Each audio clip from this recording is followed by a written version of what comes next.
very few farmer unions driven, sponsored and encouraged by Congress, communists and few regional parties across the country have initiated a manufactured protest since few days in Delhi, and they have called for a national Bandh on 8th December.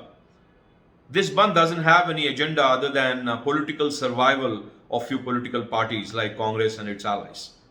It has nothing to do with the empowerment of farmers, nor it has anything to do with the development of the agricultural sector, especially the prosperity of small, poor, and small-scale farmers. This is purely in the political interests of Congress and communists. However, what is surprising is CM KCR extending support to this agitation and the Bandh on 8th December, suddenly out of nowhere. Because CM KCR has done nothing to the farmers so far in this state. He has only used them as a currency of votes, and he has used them for the electoral purpose. He has done nothing. He has brought in no reforms. He has done no support to the agricultural sector. He hasn't liberated farmers in any which way. But today, when he has taken the decision, it exposes the political bankruptcy of CM KCR and his party. CM KCR and his party have supported all the big decisions taken by Prime Minister Narendra Modi and our government, inside and outside the parliament. He has been a vocal advocate of all the reforms Prime Minister Narendra Modi has undertaken.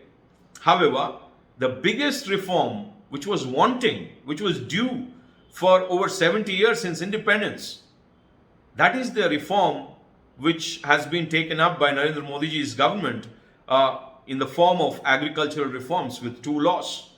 And now, no one knows except the political opportunists as to why TRS, KCR are opposing this suddenly after 2 months in retrospect. And Bharatiya Janata Party in Telangana understands why.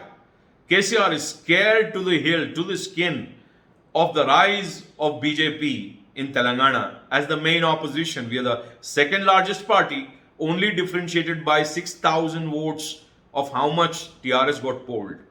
We are only 6,000 less than TRS. And if it was not for the backhand arrangement with MIM, TRS would have lost miserably. They would have lost half more seats. I mean, there wouldn't have been more than 20 seats in GHMC. And we would have got the mayoral position of GHMC if it is not for the unholy alliance of MIM and TRS. So KCR understands that the ground has shifted.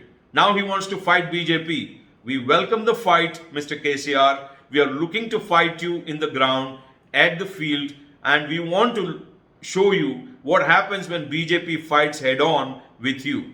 And in the state of Telangana, any election from here on is between BJP and TRS, and the people of this state, the voters of this state, will teach a lesson to KCR for being a political opportunist for all this long, for over now about 1.5 term.